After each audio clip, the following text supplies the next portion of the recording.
हरे कृष्णा। आप सभी का आज के जन्माष्टमी सेशन में स्वागत है। अब हम इन्वोकेशन प्रेयर्स के साथ स्टार्ट करेंगे। Please join me. नमां विष्णुपादाय कृष्णपृष्ठाय भूतले श्रीमते भक्तिवेदांत स्वामिनिति नामिने नमस्ते सारस्वते देवे गौरवाणी प्रचारिणे निर्विशेष शून्यवादी पाश्चात्यदेशतारिणे। जय श्री कृष्ण चैतन्य प्रभु नित्यानंद श्री अद्वैत गदाधर श्रीवासादि गौर भक्त वृंदा। हरे कृष्णा कृष्ण कृष्ण हरे हरे, हरे राम राम राम हरे हरे।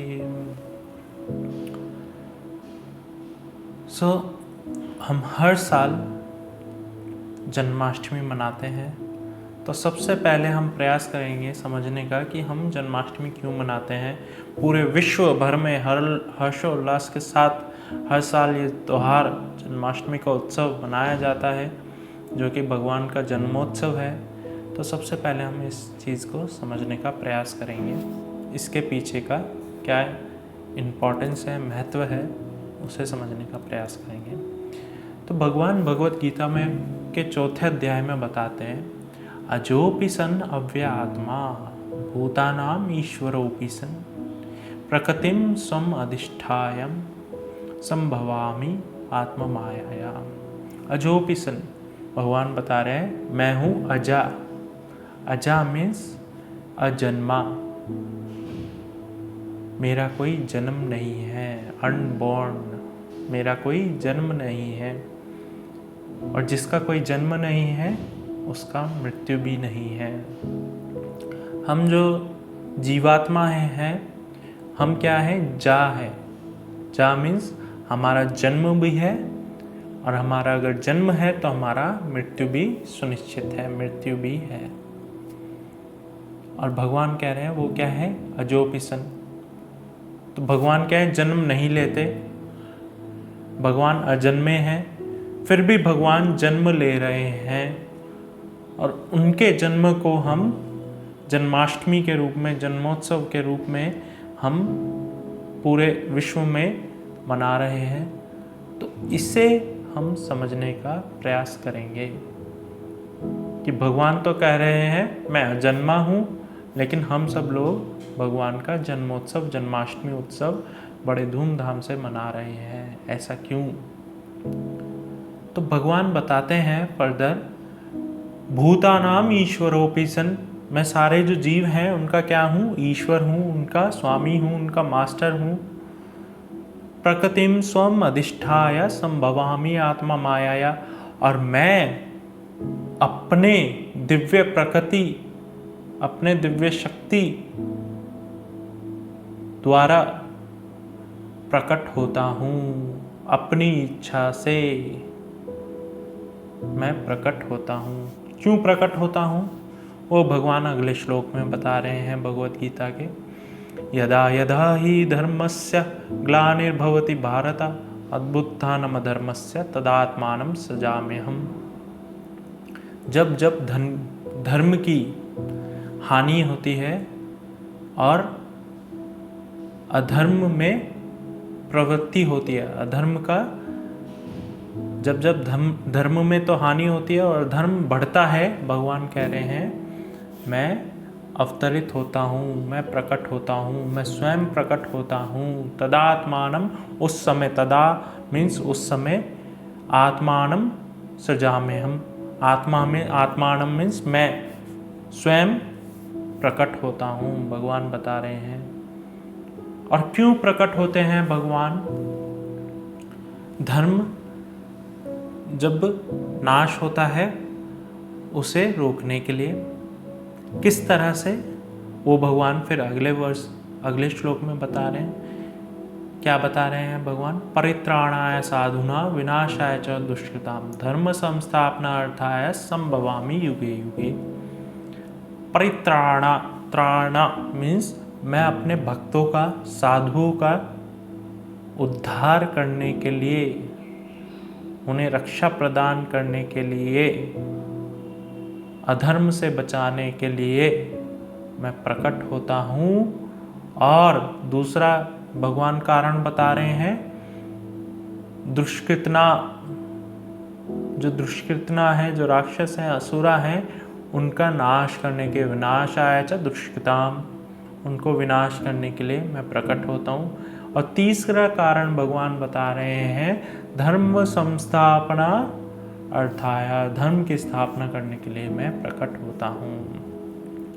तो यहाँ पे एक चीज़ है हम सब लोगों को समझने के लिए कि ये जो भगवान के भक्त हैं, साधु हैं, इन्हें किस प्रकार से दुख, दर्द, पीड़ा होती है, वो भगवान भगवद गीता में बता रहे हैं। क्या बता रहे हैं? दुखालयम अशाश्वतम। ये जो भौतिक संसार है, ये क्या है? दुखालयम है। जैसे कि विद्यालय में हमें क्या मिलती है? विद्या। न्यायालय में हमें न्याय मिलता है, जस्टिस मिलता है। चिकित्सालय में चिकित्सा, पुस्तकालय में पुस्तक, देवालय में देव, विग्रह देवताओं का वो मिलता है, उसका अर्चना साधना किया जाता है। उसी तरह भगवान बता रहे हैं, ये दुखालय में दुख मिलता है, दुख मिलता है। हम चाहते हैं हम खुश रहें, हमें सुख मिले, लेकिन किसी भी प्रकार से दुख हमारे पास आ ही जाता है।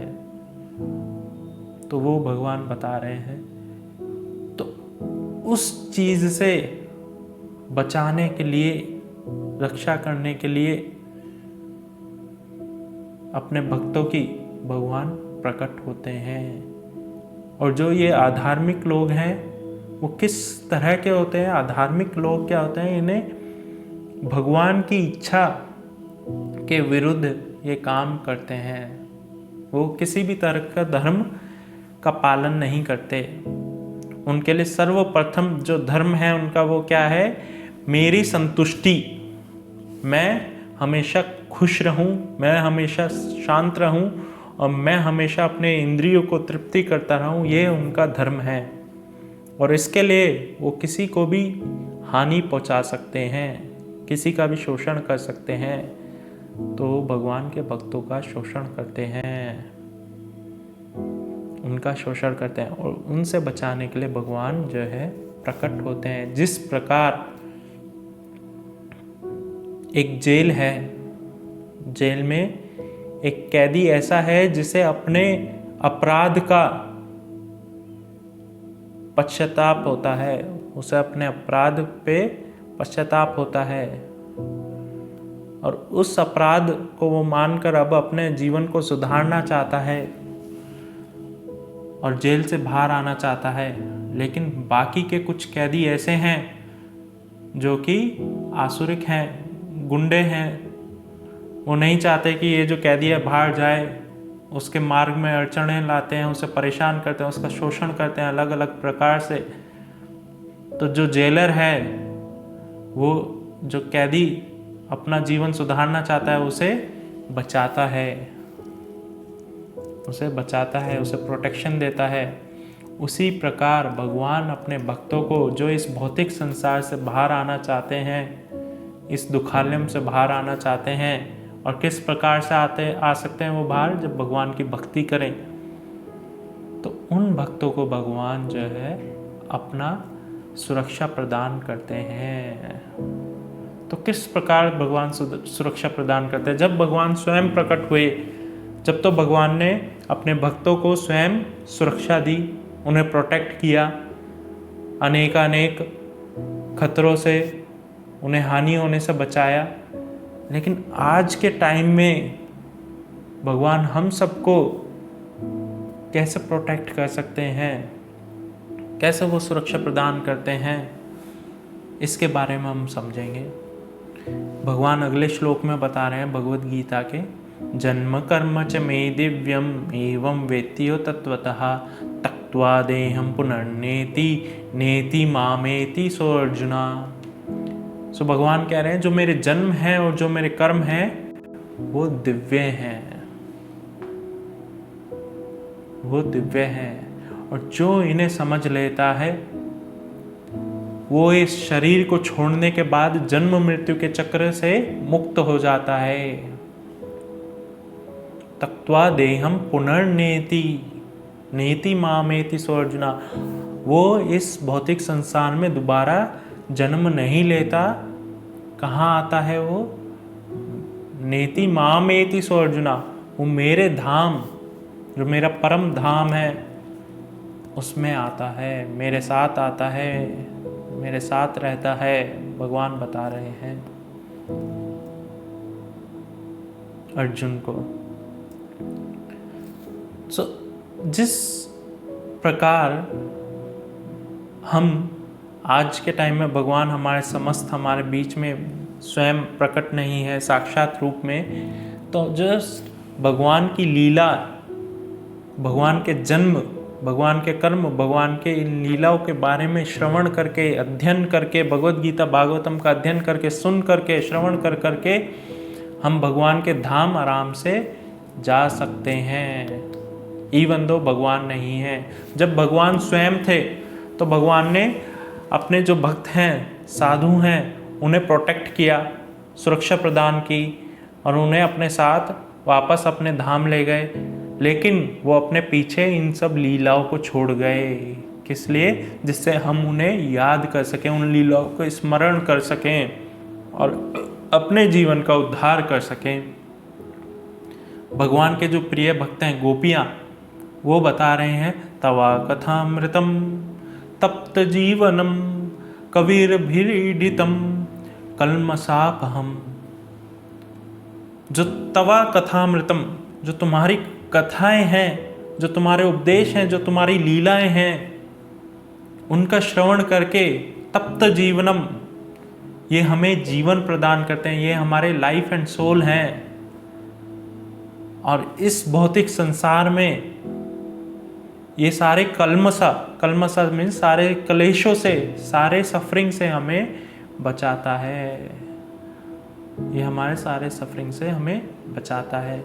जिस प्रकार हम अपना जन्मदिन, अपना बर्थडे बहुत ही धूमधाम से मनाते हैं, सारे रिलेटिव्स को बुलाते हैं, रिश्तेदारों को बुलाते हैं, फ्रेंड्स को बुलाते हैं, दोस्तों को बुलाते हैं।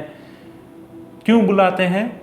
जिससे हमारा और उनकी मित्रता, उनके साथ जो संबंध हैं वो घनिष्ठ हो सके, स्ट्रांग हो सके। उसी प्रकार जब हम भगवान का जो जन्मोत्सव है उसे मनाते हैं तो हमारा जो भगवान के साथ जो संबंध है वो बहुत घनिष्ठ हो जाता है, स्ट्रांग हो जाता है। और ये हमें बहुत ही एक अच्छा अवसर प्रदान करता है कि हम भगवान के बारे में सुन सकें, भगवान के बारे में जान सकें, भगवान के जन्म के बारे में जान सके जो कि दिव्य है। और जब हम इस तरह से जानने का प्रयास करते हैं तो हम जन्म और मृत्यु के चक्र से बाहर आ जाते हैं।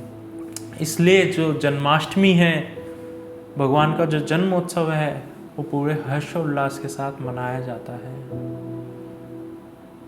हर्षोल्लास के साथ मनाया जाता है। तो अब हम समझने का प्रयास करेंगे कि जब भगवान प्रकट हुए तो किस तरह की जो परिस्थितियां थी वो किस तरह की थी, जो परिस्थितियां थी वो किस तरह की थी।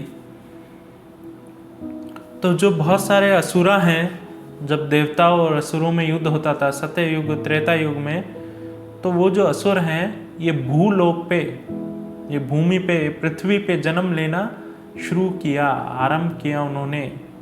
और वो किस तरह से जन्म लेने लगे? क्षत्रिय कुल में, क्षत्रिय परिवारों में वो जन्म लेने लगे।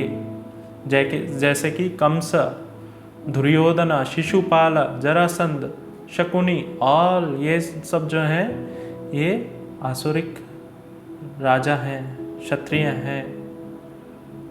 और जैसे ही इन्होंने जन्म लेना शुरू किया, क्योंकि ये अधार्मिक हैं, तो धरा पे क्या है? बोझ बढ़ने लगा। जो भूदेवी है वो अधर्म का बोझ नहीं झेल पा रही थी, असहनीय हो गया। तो यहाँ पे एक बहुत ही आश्चर्य की बात है, जो भू है, ये भूमंडल है, जो पृथ्वी है, ये इस पे अनेक महासागर, द्वीप, बड़े बड़े पर्वत, चट्टाने, पहाड़ सब हैं, लेकिन पृथ्वी को कभी इनका बोझ महसूस नहीं हुआ। कभी इनका बोझ महसूस नहीं हुआ, असहनीय नहीं हुआ।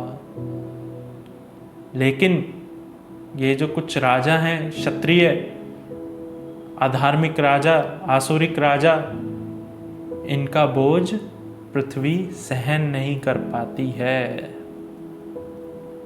इनका बोझ वो सहन नहीं कर पाती। तो वो गाय का, एक काऊ का रूप धर के पीड़ित, आंखों पूरी आंसुओं से भरी हुई वो ब्रह्मा जी के पास जाती है और ब्रह्मा जी को अपनी व्यथा के बारे में, अपनी पीड़ा के बारे में बताती है। और ब्रह्मा जी यह सुनकर बड़े दुखी होते हैं और ब्रह्मा जी शिव जी के साथ, समस्त देवी देवताओं के साथ श्वेत द्वीप के लिए निकल पड़ते हैं। श्वेत द्वीप में एक क्षीर सागर नामक एक सागर है, जिसमें क्षीरोदक्षाई विष्णु अपने योग निद्रा में आराम करते हैं, अनंत शेष के ऊपर। क्षीर सागर से ही ये जो विष्णु है, इनका नाम पड़ा क्षीरोदक्षाई विष्णु। और यही विष्णु पूरी सृष्टि का संचालन कर रहे हैं और इन्हीं विष्णु की नाभि से ब्रह्मा जी उत्पन्न हुए हैं। और वो ब्रह्मा जी इस क्षीर सागर के तट पे खड़े होकर भगवान की आराधना कर रहे हैं सभी देवी देवताओं के साथ। और वो पुरुष सुक्ता नामक जो स्तुति है वो भगवान को अर्पण करते हैं, वो भगवान के लिए गाते हैं। लेकिन भगवान से किसी भी तरह का उत्तर उन्हें नहीं मिलता।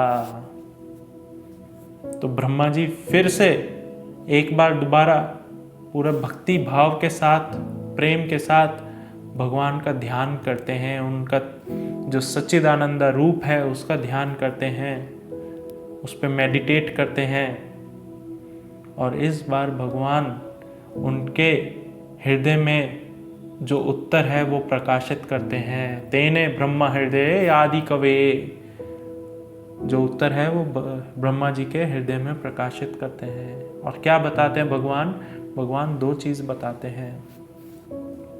पहला तो ये कि जल्द ही मैं यदुवंश में जन्म लूंगा, अपने आदि पुरुषा फॉर्म में, आदि पुरुषा रूप में, त्रिभंगा रूप में मैं जल्द ही जन्म लूंगा। और मैं ये आदेश देता हूँ कि सारे जो समस्त देवी देवता गण हैं वो भी यदुवंश में, ब्रज भूमि में जन्म लेना शुरू कर दें, जिससे वो मेरी लीला में भाग ले सकें। जो सारे देवी देवता हैं वो क्या, भगवान के आनंद के लिए, भगवान के प्लेजर के लिए हमेशा उनकी सेवा में लीन है। देवता का मतलब ही वही है। तो भगवान उन्हें फिर से एक अपॉर्चुनिटी, एक अवसर देते हैं कि वो मेरी लीला में भाग ले सकें। यहाँ पे एक बहुत ही अच्छी चीज़ और समझ सकते हैं हम, जो ब्रह्मा हैं, स्वयं इस सृष्टि के रचयिता हैं, वो ब्रह्मा जी को भी भगवान का दर्शन करने का अवसर प्रदान नहीं है। वो भगवान का जो दर्शन है आसानी से, बहुत दुर्लभ है उनके लिए भगवान का दर्शन। वो इतने आसानी से भगवान का दर्शन नहीं कर सकते। वही भगवान आज से कुछ 5250 वर्ष पूर्व इसी धरा पे, इसी भूमि में प्रकट हुए और अपने मधुर लीलाओं से हम सब जीवों को अपनी ओर आकर्षित किया। तो कितना ज़्यादा भाग्यशाली हैं हम लोग कि कुछ वर्ष पूर्व ही भगवान इस भूमि पे, इस धरा पे प्रकट हुए, जिससे हमें एक अवसर मिला भगवान के बारे में जानने का। भगवान ब्रह्मा जी के एक दिन में सिर्फ एक बार आते हैं और 1000 महायुगों में एक बार भगवान प्रकट होते हैं। और ये हमारा सौभाग्य है कि इस महायुग में, 1000 महायुगों में से इस महायुग में भगवान प्रकट हुए और हमें उनके बारे में जानने का अवसर प्रदान हुआ। तो जैसे ही ब्रह्मा जी ये जो संदेश है कि भगवान प्रकट होने वाले हैं और सारे देवी देवता अपना जन्म लेना आरंभ कर दें, जैसे ये संदेश भगवान ब्रह्मा जी सारे देवी देवताओं को और भूदेवी को बताते हैं, सभी को बहुत राहत मिलती है, सब बहुत हर्ष का अनुभव करते हैं और सभी अपने स्थानों पर लौट चलते हैं। और इधर मथुरा में जो सूरसेन हैं, उनके जो पुत्र हैं वसुदेव, उनकी शादी देवकी के साथ हो जाती है। जो देवकी हैं, देवकी के जो पिता हैं, उनका क्या नाम है? देवका। और जो देवका है ये अपनी पुत्री की शादी में बहुत सारा दहेज देते हैं, अत्यधिक दहेज देते हैं। और दहेज में किस किस प्रकार की वस्तुएं देते हैं? स्वर्ण के आभूषण, बहुत सारे वस्त्र, कुछ 1000 घोड़े, कुछ 1000 रथ, कुछ 100 हाथियाँ, सब सुसज्जित हैं, सब डेकोरेटेड हैं फुल्ली, और कुछ दासियाँ। तो ये समझना बहुत ज़रूरी है कि ये दहेज क्यों दिया जाता है, क्यों दिया गया। जो देवका हैं उन्होंने अपनी पुत्री को, देवकी को दहेज क्यों दिया, ये समझना बहुत आवश्यक है। तो शास्त्रों में बताया जाता है, प्रभुपाद जी भी बताते हैं इसके बारे में, जब नवविवाहित वधू अपने घर से दूसरे एक नए घर में जाती है तो दहेज में इतनी सारे वस्तुएं इसलिए दिए जाते हैं कि जब वो नए घर जाए तो उसे ऐसा ना लगे वो नए घर आई है, एक नई जगह आई है, सब कुछ हर कुछ अपरिचित है, वो किसी चीज़ को जानती नहीं, किसी चीज़ को देखा नहीं। तो इस तरह की वस्तुएं दी जाती हैं कि उसे देख के लगे कि वो अपने ही घर में है। जो उसकी दासियां हैं, वो कुछ दासियां उसकी मित्र जैसी हैं, तो जब उनके साथ वो रहेगी तो उसे लगेगा वो नए स्थान पे नहीं है, वो नए स्थान पे नहीं आई है, तो उसे उस चीज़ का कभी दुख नहीं होगा। और इसी तरह जो नवविवाहित वधू है, उसका जो भाई है, उसे उसके ससुराल छोड़ने जाता है, जिसे उसे अकेलापन ना लगे, अचानक से अपने घर वालों से बिछड़ने का दुख उसे ना हो। इसलिए जो देवकी है, जो उसका भाई है, चचेरा भाई कंस, जिसके पिताजी का नाम है उग्रसेन, उग्रसेन का बेटा कंस, वो देवकी को छोड़ने जाता है और स्वयं देवकी और वसुदेव का रथ कंस चलाता है। और जब इस तरह से सारे जो बाराती हैं वो पूरे हर्षोल्लास के साथ अनेकानेक वाद्य यंत्र बजाते हुए, शंख, करताल, मृदंगा, इस तरह से यंत्रों को बजाते हुए जा रहे हैं, अचानक से एक आकाशवाणी होती है। और आकाशवाणी में स्पेशली वो कंसा के लिए की जाती है, और आकाशवाणी में आता है, ओ मूर्ख कंस, तू जो ये अपने जीजा वसुदेव और देवकी अपनी बहन का रथ चला रहा है, तू ये नहीं जानता कि इनकी 8वीं संतान तेरे विनाश का कारण बनेगी, तेरे विनाश का कारण बनेगी। जैसे ही कंस ये सुनता है तो वो तुरंत देवकी के बालों से उसे पकड़ता है और तुरंत उसे अपनी तलवार से मारने आगे बढ़ चलता है। तो जो आसुरिक भाव के प्रवृत्ति के लोग होते हैं, वो मृत्यु से उन्हें बहुत भय होता है। क्यों होता है? क्योंकि आसुरिक भाव के लोग हर चीज़ को अपने वश में करना चाहते हैं, हर चीज़ को अपने कंट्रोल में करना चाहते हैं। लेकिन जो मृत्यु है वो उनसे सारा कंट्रोल छीन लेती है। मृत्यु उनके कंट्रोल में नहीं रहती। मृत्यु सर्वस हरस चाहम, मृत्यु उनसे सारा कंट्रोल ले लेती है। तो उन्हें जैसे मृत्यु के बारे में ज्ञात होता है तो उन्हें बड़ा दुख होता है, वो टॉलरेट नहीं कर पाते। और जैसे ही वसुदेव देखते हैं कि उनकी नव विवाहित जो पत्नी है कंस उसे मारने जा रहा है, तो वासुदेव कंस को शांत करने का प्रयास करते हैं और वह बोलते हैं कि ये जो तुम्हारी बहन है, अभी इसका शुभ अवसर पे शादी हुआ है, तुम इसे मत मारो। तुम अपनी बहन को कैसे मार सकते हो? क्या तुम्हें मृत्यु से इतना भय है? क्या तुम मृत्यु से इतना डरते हो? वसुदेव पूछते हैं कंस से। और वसुदेव फर्दर बोलते हैं कि जिस प्रकार हम लोग जन्म लेते हैं, हमारा मृत्यु भी सुनिश्चित हो जाता है। जिस प्रकार हम लोग जन्म लेते हैं, हमारा मृत्यु भी सुनिश्चित हो जाता है।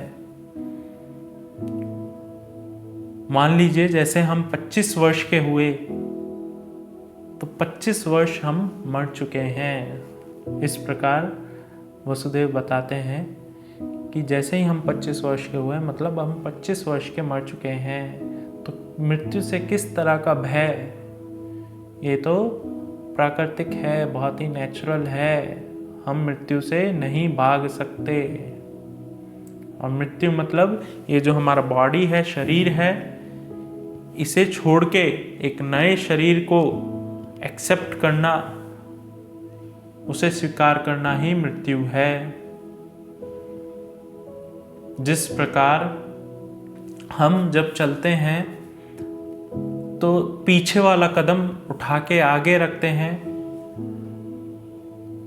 तो जो आगे का हम कदम रख रहे हैं वो हम देखते हैं कि किसी ठोस जगह पर वो हम कदम रखें तो हम पीछे वाला कदम आगे फिर उठा लेते हैं। इस तरह से हम आगे बढ़ते रहते हैं। उसी प्रकार हम अपने कर्मों द्वारा एक नया शरीर का संरचना करते हैं, नए शरीर को बनाते हैं, और जैसे ही वो शरीर बन जाता है, हम इस शरीर को छोड़कर उस शरीर में प्रवेश कर जाते हैं। तो इस तरह से ये जो जन्म और मृत्यु है, इसका चक्र चलता रहता है। वसुदेव बता रहे हैं कंस को।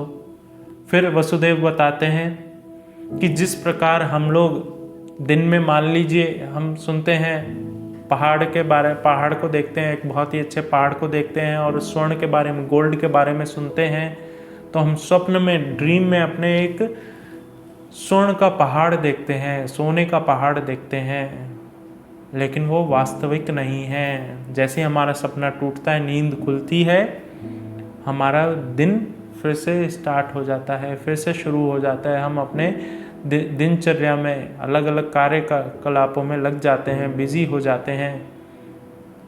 हम जो खुद हैं, उस सपने का हमारे ऊपर कुछ प्रभाव नहीं रहता है।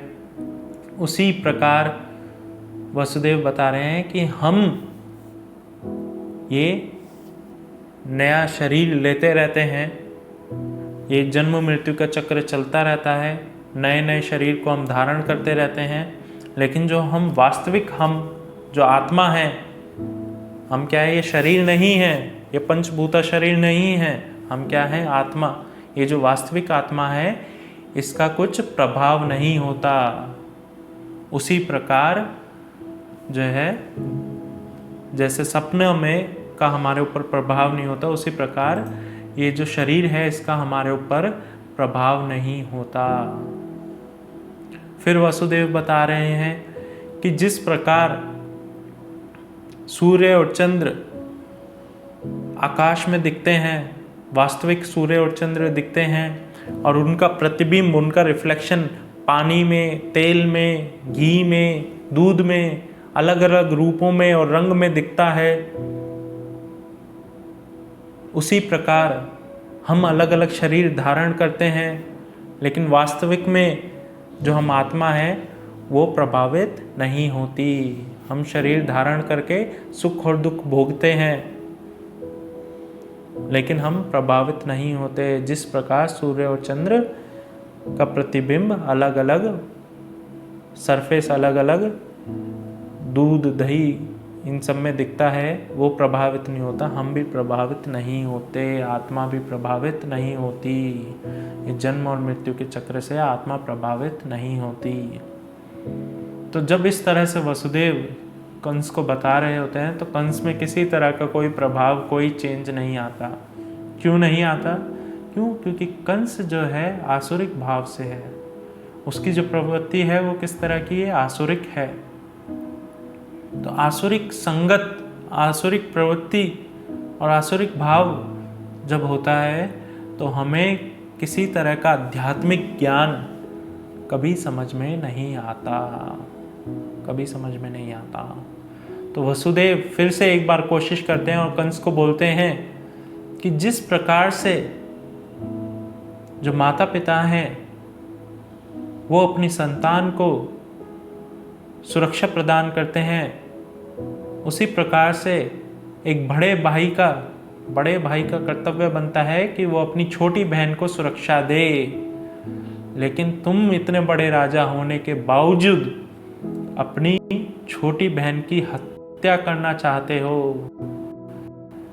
इससे तुम्हें अगम पाप, बहुत पाप के भागीदारी बनोगे और साथ में जो तुम्हारा नाम है वो बहुत खराब होगा, बेइज्जती होगी, वसुदेव बोलते हैं। तो ये बात सुन के कंस को लगता है कि अब मेरे को, कंस को धीरे धीरे से, जैसे कोई व्यक्ति अगर संकट में है तो उसे अपनी पूरी बुद्धि का इस्तेमाल करते हुए किसी भी प्रकार से उस संकट से बाहर आना चाहिए। किंतु अगर वो उस संकट से कारणवश बाहर नहीं आ पा रहा है अपना पूरा बुद्धि का इस्तेमाल करते हुए भी, तो वह दोषी नहीं। उसी प्रकार से कोई मनुष्य अपने धर्म को पालन करता है, अपने सारे कर्तव्यों का पालन करता है पूरी बुद्धि का इस्तेमाल करते हुए, फिर भी वह किसी तरह से असमर्थ है पूर्णतः अपने धर्म को पालन करने के लिए, तो वह दोषी नहीं है। उसी प्रकार वसुदेव अपना पूरा बुद्धिमत्ता का इस्तेमाल करके इस संकट से बाहर आने का प्रयास करते हैं और वह सोचते हैं कि किसी प्रकार से मैं अपनी पत्नी देवकी को बचा सकूं। जो हमारी संतान होंगे उसका मैं बाद में सोचूंगा, सर्वप्रथम मैं चाहता हूं कि मैं अपनी पत्नी को रक्षा प्रदान करूं। तो वसुदेव कंस से फिर बोलते हैं, हे कंस, तुम्हें तो अभी अपनी बहन से कोई हानि नहीं है, अभी तो वो तुम्हारा कुछ नहीं कर पाएगी, वो किसी भी तरह से तुम्हें हानि नहीं पहुंचा सकती। और आकाशवाणी के द्वारा जो हमने सुना उसमें भी तुम्हारी बहन की 8वीं संतान तुम्हारे विनाश का कारण बनेगी। तो मैं तुम्हें आश्वासन देता हूं कि अगर हमारी कोई भी संतान होती है, मैं वो संतान, वो शिशु तुम्हें सौंप दूंगा। कृपया करके तुम अपनी बहन को मत मारो।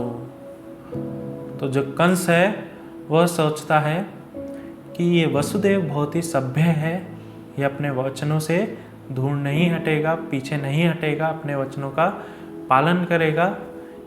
यह सोचकर कंस जो है देवकी और वसुदेव को छोड़ देता है।